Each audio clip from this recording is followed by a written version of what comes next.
My name is Raphael Cassier and I'm chair of the Audio Engineering Society South German section. It is my great pleasure to welcome you all to this event. If you're interested in joining the AES or joining future section events or being notified about upcoming events, then there's these QR codes which you can see on screen right now.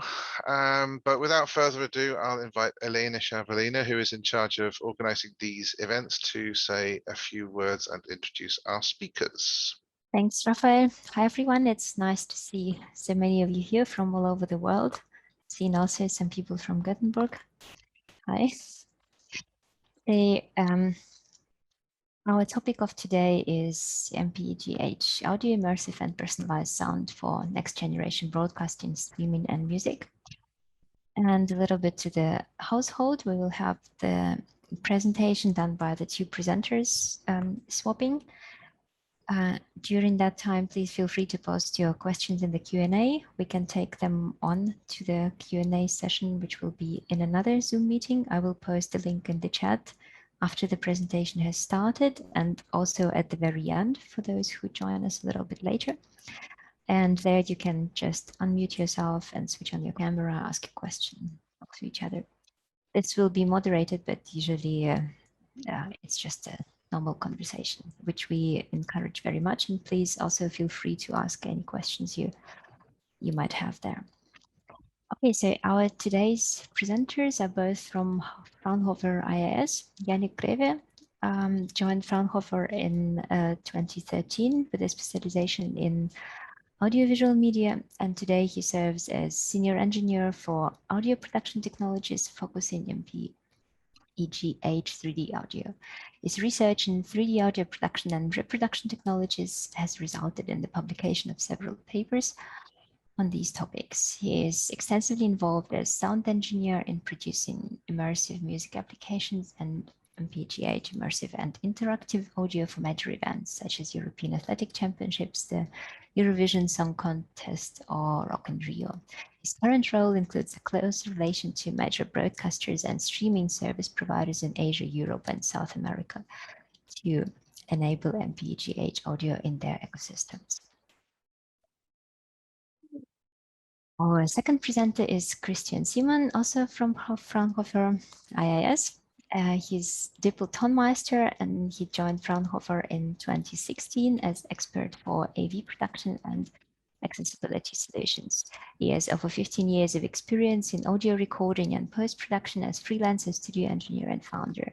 His current professional focus is on object-based audio and automated workflows for broadcast and streaming applications.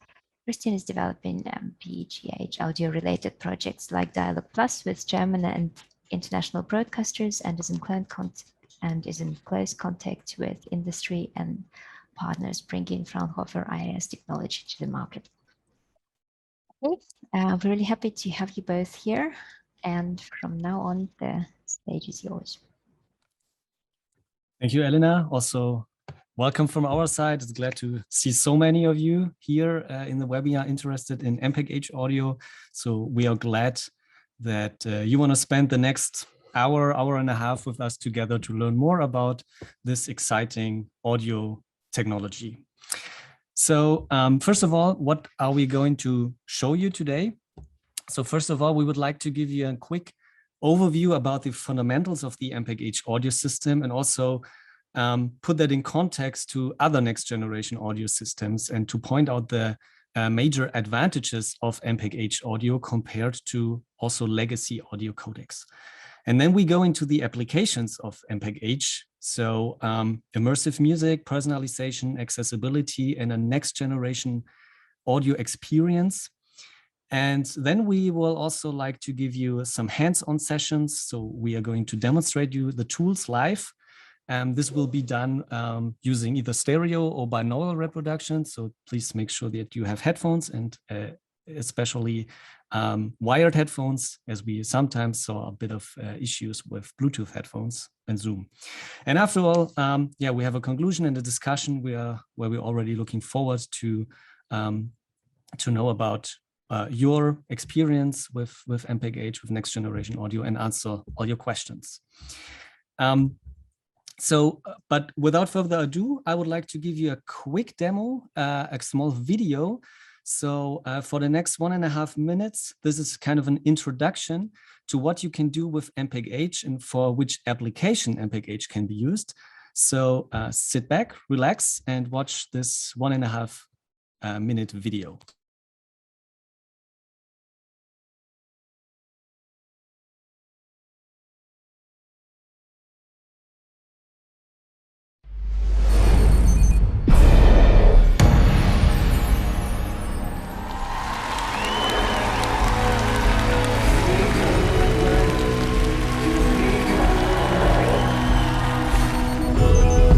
Wrapped up in our father's fight, justified by everything before our time. We don't draw the lines predefined in for life. Nepal, home to the highest mountains on earth. And a multicultural population, das eine Kultur erschaffen hat, die tausende Jahre alt ist. Zum Teil unter Extrembedingungen.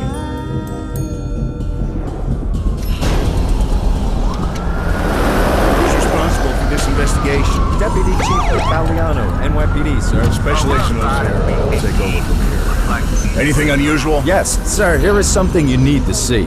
Okay, let's move fast. It's cold as hell out here.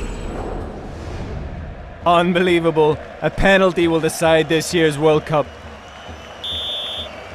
Runs up. Shoots.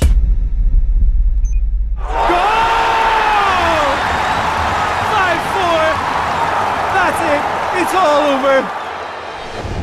MPEG-H audio. Deliver emotions.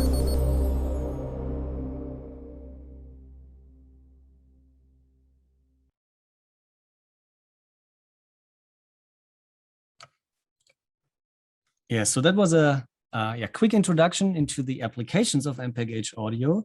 But before we go into these details and give you an introduction, what this is actually about, I would like to give you a quick overview about where we are actually coming from. And so we are working for the Fraunhofer AES, an institute based in Erlangen in the southern region of Germany. And we are a research institute. And we start working with audio more than 25 years ago.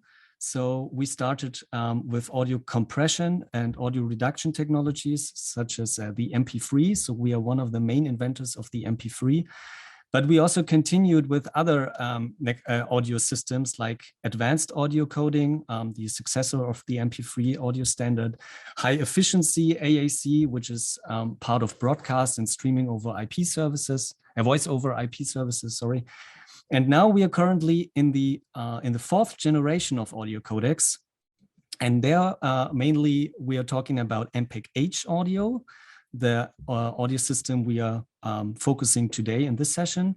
But there are also other audio codecs such as EVS, enhanced voice services for voice over LTE applications, extended high efficiency AAC, or also LC3, next generation Bluetooth codec. So we are working in a group of more than 200 researchers on audio technologies in general.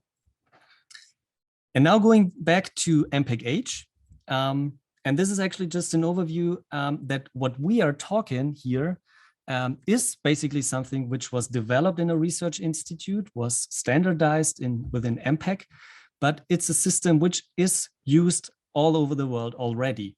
So we have South Korea using MPEG-H audio as the sole audio codec for their UHD broadcast, but we also see MPEG-H on air in many other countries and many other productions we have did with major broadcasters and service providers, such as TV Globo in South America for the Carnival, or for Rock in Rio, one of the biggest music festivals in the world. We did the Youth Olympic Games with the Olympic Broadcasting Services in 2020. We did a couple of times the Eurovision Song Contest, and also other trials with broadcasters in Europe as well. So everything what you are going to see here today is actually already reality. So it was used in a couple of trials, tests, and broadcasts. So this just as an background for you. And also just as a quick background, as an overview, MPEG-H is part of all the important standards all over the world for broadcast streaming or also for hybrid delivery. So I don't want to go into detail here for all of these standards, but as you can see, it's actually the most important ones are covered. And now let's bring MPEG-H a bit into the context within next generation audio, or what next generation audio actually is. So we all are very familiar with a legacy channel-based production, such as stereo, so 2 channels productions of 5.1, where we mix into a target loudspeaker configuration in which we are basically creating our mix and transmit those channels, which will be played back on the reproduction device. And now we're talking about, or we're enhancing these horizontal or basically ear level loudspeaker configuration, stereo on 5.1, with an additional height layer. And we also enable audio objects with dynamic position data in 3D space. And we also offer dynamic range control. And there are also other systems on the market which cover these functionalities. But when we're talking about MPEG-H, we're even talking about more features which can be offered. So with MPEG-H, we are not only enable 3D audio, immersive sound, but we also enable personalization. So that means the user at home can interact with the audio scene. We enable dynamic gain, which is basically so-called ducking over metadata. This is what we're also going to demonstrate you later. And we enable a universal delivery. So we can ensure that one production fits a lot of different reproduction devices. And this means MPEG-H is the most powerful next generation audio system on the market currently. And now I would like to hand over, after the small introduction, to my colleague Christian, and he will give you a bit of an insight into the use cases of MPEG-H, what you already saw a little bit in the video, but Christian will detail that out for us. Christian, please go ahead. Yes, thank you very much, Yannick, and also from my side, welcome to everyone. I'm very excited to see so many colleagues here from all over the world. So let's go on with the use cases, which we just saw also in the first video. There were a variety of use cases which you can realize with object-based audio. And before we take a look into the technical details of the codec and the rendering, let's have a look in the actual possibilities this new next generation audio systems enable for us as creatives and producers. And we group this into 4 categories. So a short overview first.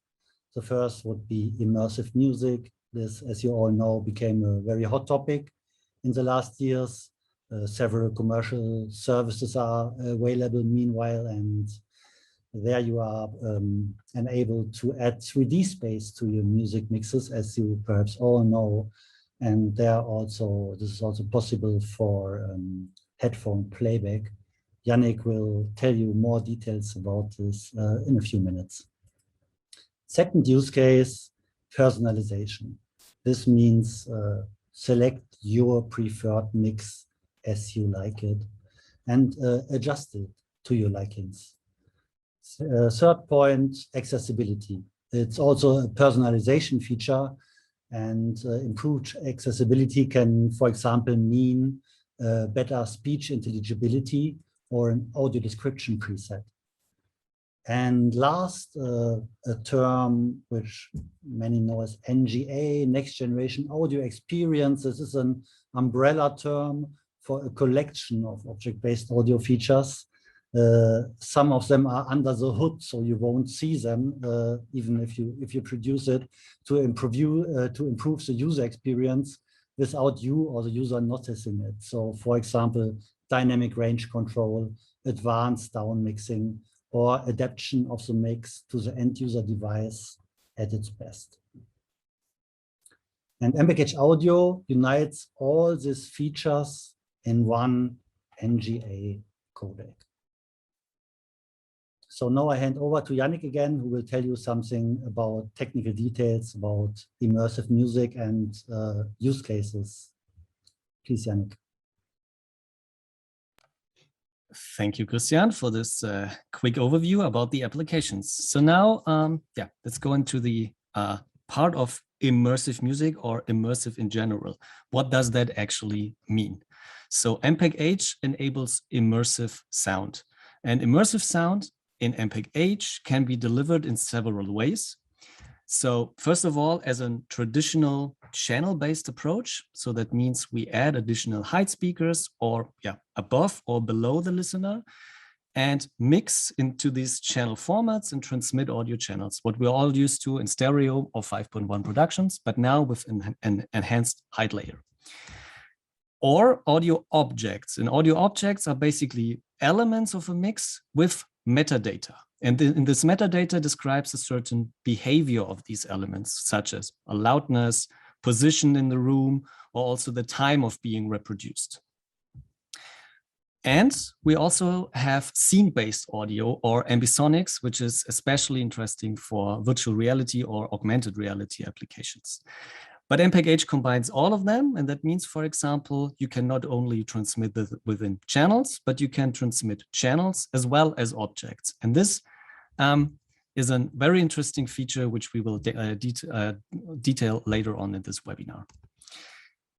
So with MPEG-H, in terms of music, you can transmit a very natural sound experience. So that means you can, with this additional height speakers, the sound is very, natural, as we are all used to in our natural surroundings. And we can enable, when we're talking about an event like a sports event or a music event, a sensation of being at the venue. So that means that we can, for example, have with a personalization feature, the user at home to interact with the elements to really choose a preferred audio scene and have the feeling of being there, being surrounded by the crowd and have the stage in the front, which is a very exciting experience if you have the chance to listen to that. And we ensure with MPEG-H the best sound experience everywhere. So that means we have home theaters, TV sets, sound bars, headphone stereo, or also with binaural reproduction to ensure always a best sound experience everywhere. This is what we call the universal delivery, will be also detailed in a second. Actually, already in this slide. So we call that one production, different playback devices, universal delivery. So what I already indicated, we can have a multiple set of different reproduction systems. And the decoder, which is located in the end receiving device, will always render the audio signal, so the production, to the best possible reproduction setup. If it's a stereo speaker on a regular TV set, so it will be rendered, like for example, an immersive mix to a stereo TV set. If it's a 3D soundbar, a home theater AVR, a smart speaker, tablet with binaural reproduction, it's always ensure that the reproduction is as we like or as we intended, so that we always ensure that the best reproduction is possible for our consumers at home. And we ensure also with MPEG-H a full control of the content provider for this feature. So we have a set of metadata which can be set during production to control the end consumer device, so to say. So we have customized downmix presets, for example, so we can define what downmixes will be applied in the respective reproduction setup. Dynamic gains, for example, what we already have mentioned for ducking over metadata. We have, for example, a direct to headphone flag. That means we can exclude certain objects from binaural rendering, or we have the dynamic objects, which will be always rendered to the best position in the room. And MPEG-H audio is already real in an immersive music application. So for the one of you who already knows it, MPEG-H audio empowers Sony 360 Reality Audio, which is a service for immersive object-based music streaming service. And that's already part of a lot of service providers such as Tidal, Deezer, Nux, or Amazon Music HD, and can be already experienced when you download an application, or if you have a smart speaker like the Amazon Echo Studio, you can experience immersive object-based music already today over this streaming service providers. And the underlying codec is MPEG-H audio. And there are also a couple of tools out there, like the 360 Reality Audio Creative Suite, which can be downloaded to be able to produce in major audio workstations object-based audio in the 360 Reality Audio format. And now, that was the first application. I would like to hand over back to Christian, and he will tell us a bit more about the personalization features of MPEG-H. Yes, thank you very much, Yannick, for this insight into our immersive music use cases. So next, and on the next slides, I will tell you more about the personalization features, which makes a real difference for me besides immersion with object-based audio. So what you see here is an exemplary user interface. You will see other layouts on the later slides. This is just an example. Oh, sorry, my phone is ringing. This is a bad timing. Wait a second. Yannick, can you overtake for a second? Yes, of course. Yeah. So yeah, what Christian already indicated, we have an exemplary user interface here, and that user interface actually offers several interactivity features. We have this three presets. In this case, default, dialog plus, commentator off, and that means the user at home can select, based on our definition during production, which preset, which pre-selection we defined he or she wants to listen at home.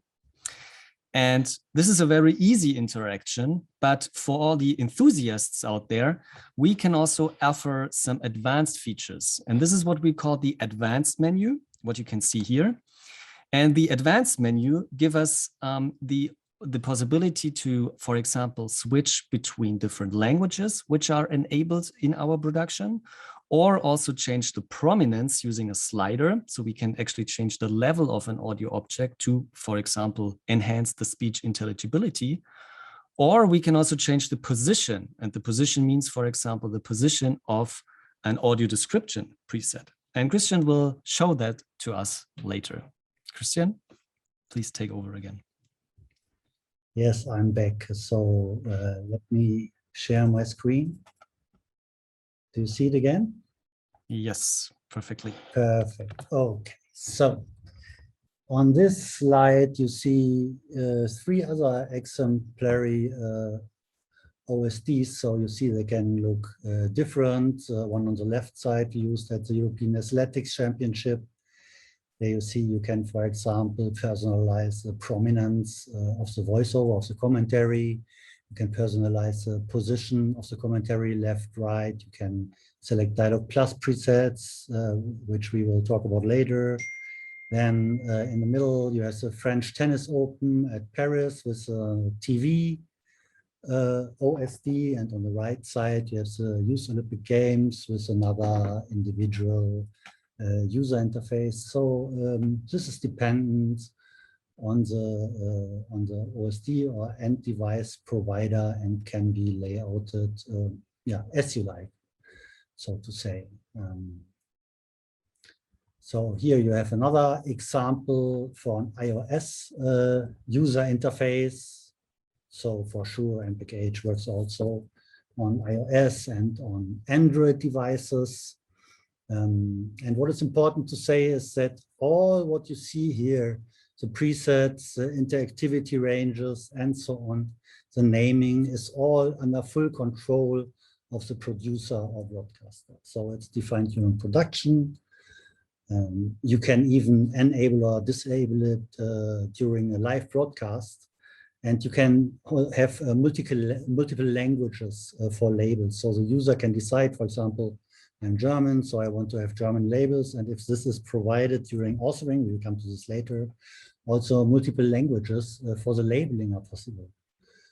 And for sure, you have a lot of advanced features, but the easiest way to interact with the content is to have some pre-produced different presets, as you, for example, see it on this iOS app user interface. So here you see some creative opportunities for personalized sounds. For example, for the Carnival in Rio, which Yannick already mentioned. So you can have the default mix, you can have a stadium sound without commentator, with enhanced ambience, or imagine a football stadium where the stadium speaker comes from above, as it is live. You can have, as we mentioned before, a Dialog Plus preset with enhanced dialogue, audio description, or you can hear your home team, choose your favorite commentator, choose your favorite fan blog. And I think there are a lot of possibilities which we even didn't thought of yet, which when this comes more and more into application will appear when creatives play with these new opportunities. So one question we are often asked is how does user interactivity affect the overall level? Because what you don't want are level jumps. We know that users don't like this, and there were a lot of efforts to prevent this with loudness measurement and so on in the last years. And the good news for MPEG-H is that this is we can deal with this, and we can adapt the loudness while interactivity in real time. And you can see this on the next slides.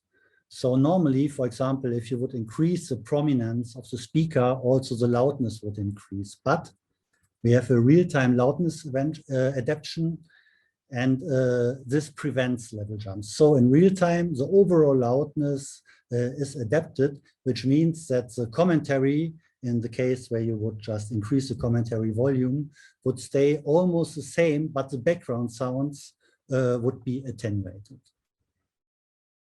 So the overall loudness stays all the time in a steady and comfortable level. So one big thing in personalization is for sure the new possibilities for accessibility. So we have possibilities here like never before, for example, for audio description. So you can not only change the level of the audio description or choose audio description in your level, in your language, if this is provided by the producer, but you can, for example, also pan it around. So for example, imagine you have a 5.1 system and the legacy sound comes mostly from the front. Then the audio description could be panned to a surround speaker where, for example, a visually impaired person sits. So there are a lot of new possibilities, and for sure we don't have the truth here. We need to check what is working, what is not working, and we will see in the future which of these options make really sense. What we know what makes really sense is Dialog Plus and dialogue enhancement with object-based audio, but also for legacy audio, because we work on this for a long time. And since over 10 years, Fraunhofer AES is researching and developing dialogue enhancement technologies for broadcast and streaming, and this development is now, since a few years, closely connected to MPEG-H audio with our Dialog Plus production technology. And the clue here is that even existing legacy material can be made accessible, which also solves a little bit this hen-egg problem that there's not enough object-based content, which we know can just create out of old archived content. So on the next slides, I will give you a short overview on how Dialog Plus works and how it can be implemented in MPEG-H audio production workflows, and which field tests and which online surveys we conducted in the last time with Dialog Plus. So as you maybe know, many people have problems understanding dialogues when they are watching TV, and broadcast stations and producers, they get large amount of user complaints on a regular basis. And the biggest problem here for speech intelligibility seems to be loud background sounds and music in the film mix, even if we all know that there are more reasons for this, for example, mumbling actors and so on. But we also know from many surveys that music and loud background sounds are a big problem. And Dialog Plus is an MPEG-H production technology which targets exactly this issue. So it is built to automatically create a new audio mix with attenuated music and effects, even, as I said, out of existing legacy content. And additionally, user interactivity is possible after Dialog Plus processing. So it helps to improve accessibility and brings personalization to the end user devices. So how does it work? In general, in 2 steps. The key technology is artificial intelligence, more precisely a deep learning-based dialogue separation. And in the first step, dialogue and non-dialogue parts, as you see on the slide, are separated by a dialogue separation network. This network is trained with regular broadcast content, which is our dialogue separation training database. And it consists of samples taken from audio stems of hundreds of movies. So real world material is a training database, and the quality and the quantity of this database is one essential precondition to achieve a good dialogue separation performance. So first step, separate the signal to dialogue and non-dialogue parts. First step, second step, automatic remixing. So separated foreground and background need to be remixed to a new audio version. And this can be done statically by just attenuating the background by a certain amount, or it can be dynamically, which you see also on this slide, or a combination of those. So the benefit of the dynamic approach is that the audio mix is only touched when speech is present. And as we all know, for example, for fictional movies, only a small amount of the film is dialogue, at least. This can vary for sure. And the rest of the time, when there's no dialogue active, the audio mix isn't affected. And for automatic remixing, we invented a technology which is called adaptive background attenuation, which can, by the way, also be used for audio description mixing. So what is the output of this? So Dialog Plus can be exported in various formats, for example, a stereo mix or an ADM file. Stereo mix is for today's regular broadcast workflows, for example, for legacy video on demand services. But if you want to deliver object-based audio, you need another audio format, which can also contain metadata. And this is ADM. ADM, if you don't know, stands for Audio Definition Model and was invented by the ITU.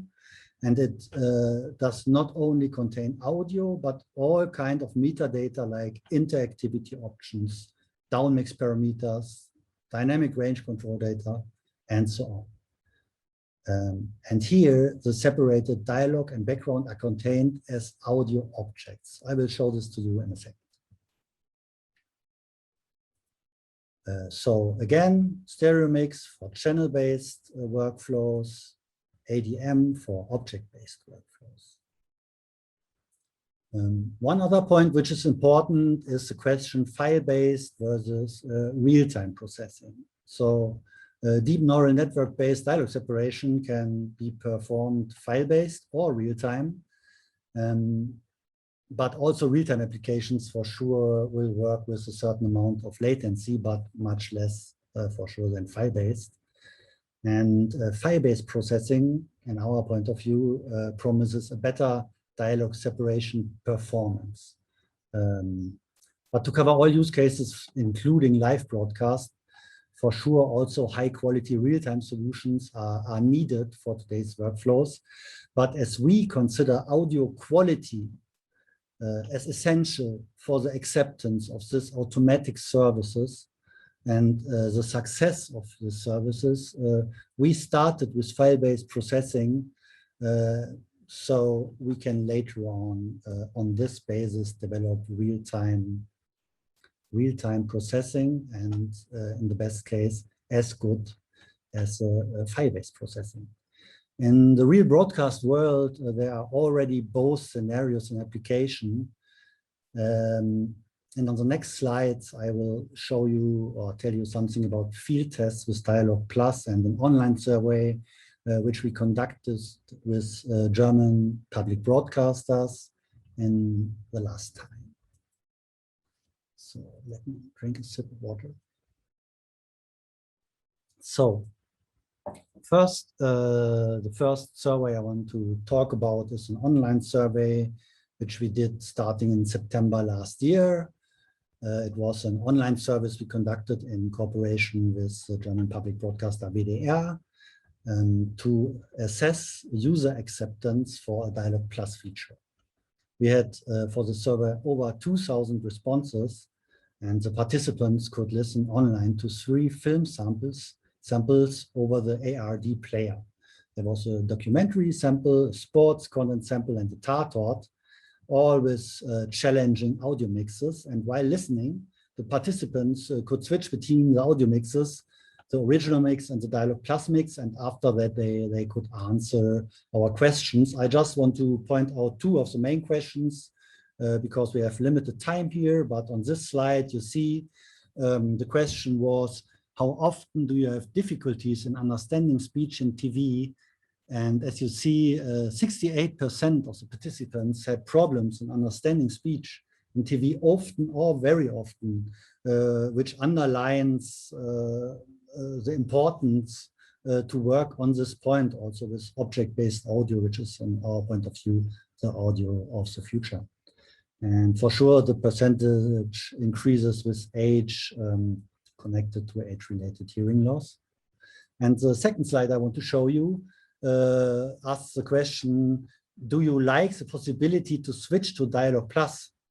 And there, 83% of the participants liked the possibility to switch to Dialog Plus, including those who normally struggle with speech intelligibility, which are mostly the younger participants. But even they liked the opportunity to change the preset to their liking. So as we all know, personalization is a big thing, and this reflects also in personalization with object-based audio. On the next slide, I talk about the 2 field tests, which we conducted with Bayerischer Rundfunk and Westdeutscher Rundfunk. They took place in December last year to April this year.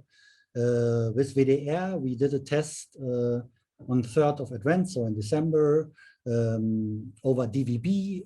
There were 9 films transmitted with Dialog Plus. All items were automatically processed, and also some of the items then were put to the ARD Mediathek.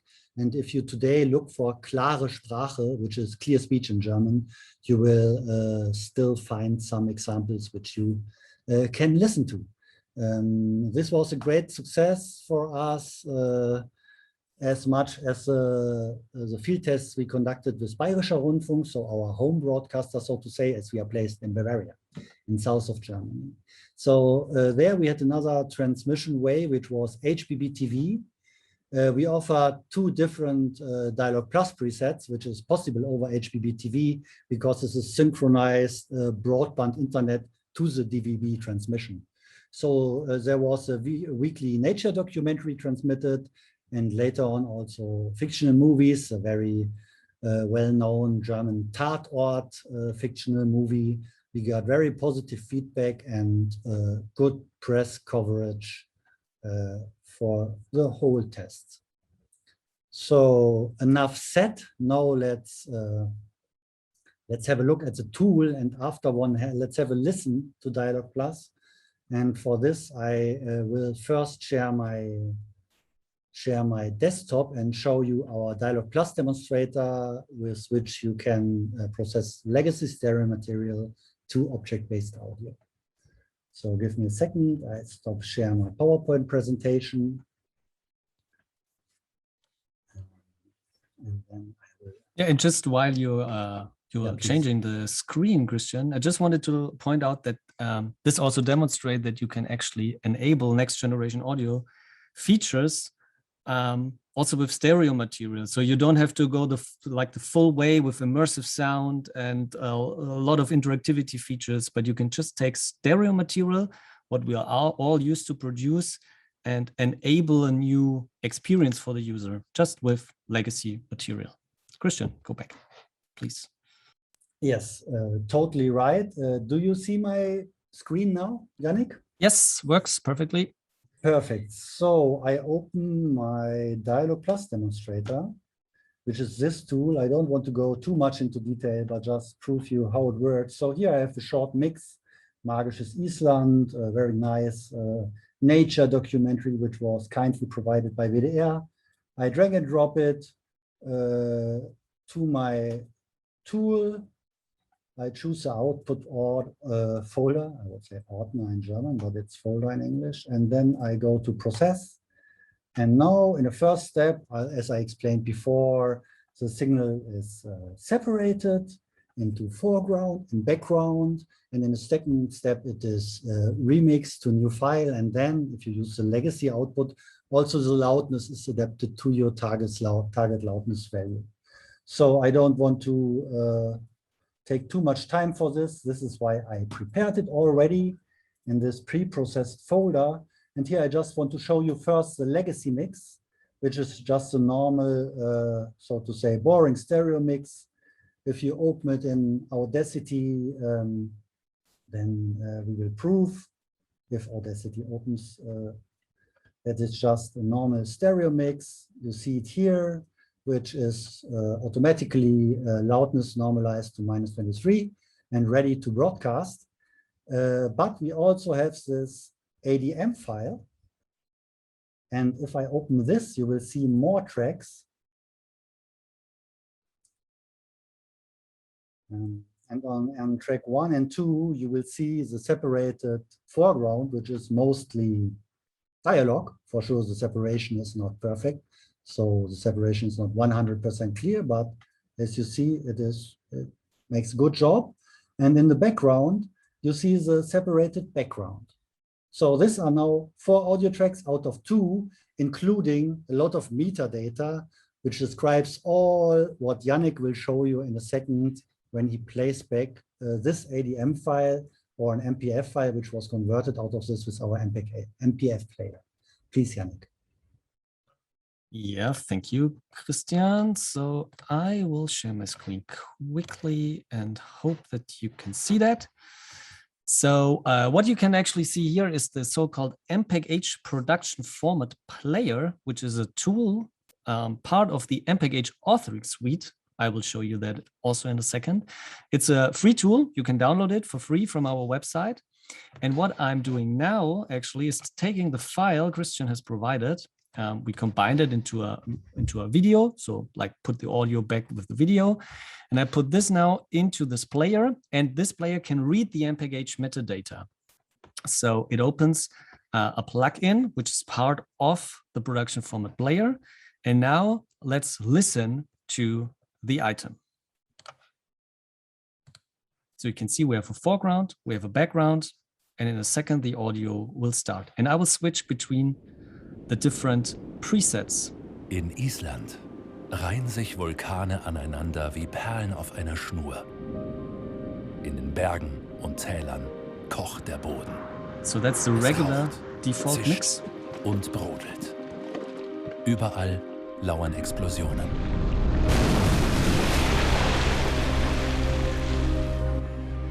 Obwohl als nackte Lavainsel aus dem Meer emporgestiegen, an den Vulkanhängen Islands herrscht üppiges Tierleben.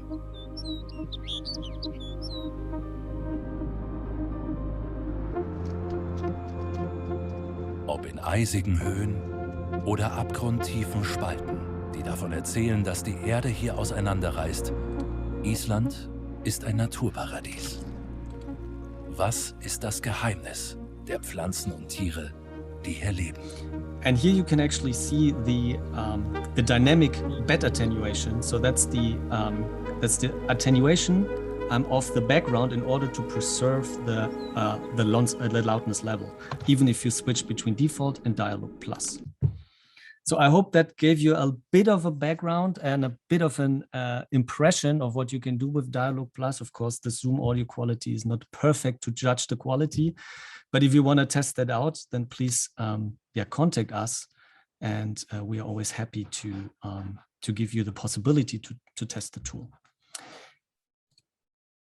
Yeah, so now I would like to take over with the next part of our tool, or basically of our journey about MPEG-H audio, and that's the next generation broadcast experience. So in interest of time, I will have to hurry up a little bit, but I hope it will not be too fast for you. Otherwise, there will be still a lot of other tools or videos you can watch. So I will point it out later as well. So now let me quickly give you a run through the next generation broadcast experience. So first of all, at a legacy production chain, and we are, or actually not a legacy production chain, but a production chain using MPEG-H. So we have channels, objects, ambisonics, and metadata, and this is what we're going to feed into the encoder. And the output of the encoder is the MPEG-H bit stream. And this bit stream is then received by the decoder and rendered to the optimum playback scenario. So this is what we have actually seen already. So, and we can apply user interactivity at the end consumer device into the renderer to manipulate our audio scene. And the most important part between the production and the import or the input to our encoder, if it's a live encoder or software encoder for post-production, is the so-called authoring. And the authoring is the part where we create the metadata. The metadata to describe our scene. And now you may wonder what this metadata actually is and what this metadata look like. So this metadata is actually describing a lot of different features. So all these features we have actually seen, like labels, interactivity ranges, presets, everything what you saw in this advanced menu, like the sliders, the ranges the user at home can interact with. This is defined during production. And for this, we have production tools, which will also I show you in a second. And you can actually download these tools to test it out. Download for free. Just feel free to check these out. And these metadata can actually be then exported in two different ways as a so-called MPEG-H production format, what we see here. And this is something which works in today's broadcast and production workflow scenarios. So we have this here like an SDI signal, which is used currently in live production. We have a video signal and additional audio tracks. And what you can see down here is something we call control track. And this control track is actually our MPEG-H metadata. So it's a PCM audio track with all these modulated, with all these signals modulated into a PCM audio track. And this means that this control track is robust against level changes, and it's always frame sync. So we always have our metadata bundled together with our video. So we never lose our metadata. Otherwise, we lose all of our audio, all our video, and then we are in bigger trouble than just losing our metadata. And the big benefit is, as it's just a regular audio track, it can be used as it can be treated like a regular audio track. So put into an audio workstation, video station, cut it, and put it into, for example, into an MXF or in a MOV container.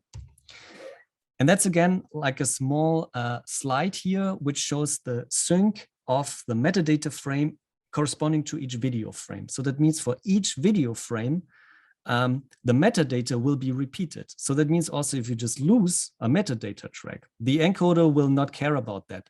It will just say, okay, I got a frame and I'm just taking the next frame, which is coming. So it doesn't have to be really frame accurate for each single frame because all the metadata are repeated constantly during the playback of our video. And that also means we can make a configuration change. So as soon as with the metadata change, so we make a cut, the configuration may change. For example, if an advertisement break jumps in. And the other part is the so-called audio definition model. And that's an open standard for production and exchange of next generation audio content. And that's part of a standard, an ITU standard, and it's part of a broadcast WAV file. Broadcast WAV file format. So we call that BWF ADM. There's also a version of ADM for live. This is what we're calling serialized ADM. But here we focus on the post-production part. And these ADM metadata are defined in different profiles. And they are currently the Atmos, or the most important ones are currently the Atmos ADM profile and the MPEG-H ADM profile. And this archiving format and metadata format gives us a great opportunity to be interoperability between the different audio codecs. And this is what we are showing you in a second. And I hope there's a bit of time left for that. And in this slide, we would like to just briefly mention, you don't want to go into all of these details. That just means that MPEG-H is already supported by a lot of different service providers. So we are, as Fraunhofer AES or MPEG-H is an open MPEG ISO standard. We are working with a lot of different manufacturers, and so we have different tools on the professional equipment side, on the vendor side, and also on the CE devices side. And so we're not limited to a specific, like in production, to a specific hardware unit, to a specific software tool. You can actually choose the provider you would like to have. And therefore, I'm just mentioning a linear acoustic, Blackmagic, Younger Audio, a TEM, or on the receiving device, like TV sets from Samsung, LG, the Sennheiser Ambeo soundbar, the Amazon Echo Studio. So a couple of tools which are already there for encoding and distribution and receiving. And I would like to point you out to the MPEG-H authoring suite, which is a tool set freely available from our website. As you can see down here, just type in Google MPEG-H authoring suite. You will get, you will reach our page, and you can apply for a download link. And the MPEG-H authoring suite combines several tools. The first one is for the authoring part, the MPEG-H authoring plugin, which works in all the different audio workstation, Pro Tools, Nuendo, and so on, to be able to create metadata, monitor that, and export that. And same is the MPEG-H authoring tool, a tool set basically with the same feature set as the plugin, but as a standalone tool. So a standalone tool if you already have pre-mixed content and you would like to add metadata. And then there's a tool which is called the MPEG-H conversion tool to convert different ADM profiles and MPEG-H master formats, the MPEG-H production format and ADM, to be compatible or to bring different ecosystems into the MPEG-H world. And last but not least, the tool we have already seen for quality control, the MPEG-H production format player. And that's just a quick overview where you actually can use the different tools. So for authoring, you export your authoring inside a workstation or in a standalone application for metadata. You use the MPEG-H authoring plugin or the MPEG-H authoring tool and export an MPEG-H master MPEG-H production format or BWF ADM. Or you convert an existing ADM file and bring that into the MPEG-H master format. You can quality control your authoring and then finally put it into an encoder and distribute that. And now I hope we have still a little bit of time. Elena, what do you think? Can we have 2 more minutes or should we go to the other room already? 2 more minutes, yes. 2 minutes, great. So then I hurry up because what I would like to actually show you is a nice feature. What you can do with the MPEG-H authoring tool, you can actually, well, let me open Pro Tools here. It's a bit a pity that we're running out of time, but that's it. So I would like to open a session format And as you can see, into Pro Tools. And what you can see is that this is actually a Dolby Atmos mix. So it was created with the Dolby Home Theater RMU. It includes a lot of different beds and one bed and a lot of objects. You can import that in Pro Tools now. Or what I would like to show you now, taking this file and make it available in MPEG-H. And for that, I open this file, drag and drop it into the tool, and you can see we have in total 78 objects. And now we can convert this into an MPEG-H BWF ADM or MPEG-H production format, define our rendering layout, and convert this in an automated process into a file set, which can be used with an MPEG-H authoring tool. And now I'm opening the authoring tool, and I can add this converted file. So as you can see, it will now be imported in the authoring tool. By the way, it would also work in the plugin. It's more or less the same feature set. And what I would like to show you now, it can be played back, but since we unfortunately don't have too much time, I can edit the scene. And I could, for example, just add an additional audio description. So we have a mono audio description, which was created in production. And we can enhance now a Dolby Atmos mix, which doesn't offer interactivity currently, within the feature set of MPEG-H. So we could import that, define an object, combine this object into, assign it to our components. Just do that quickly here.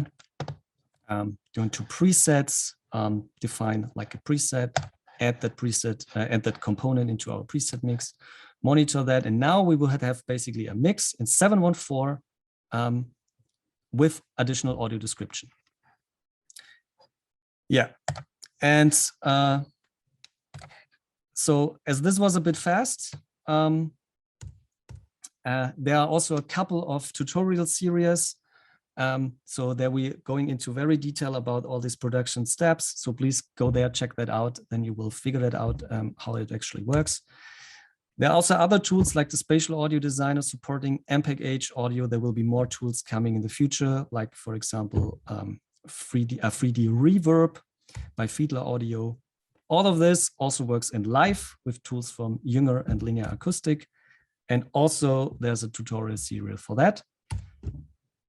And that was a quick run through, especially at the end. I hope you got an impression of what you can do with MPEG-H, and now we are looking forward to a discussion and answer all your questions which may arise during this webinar.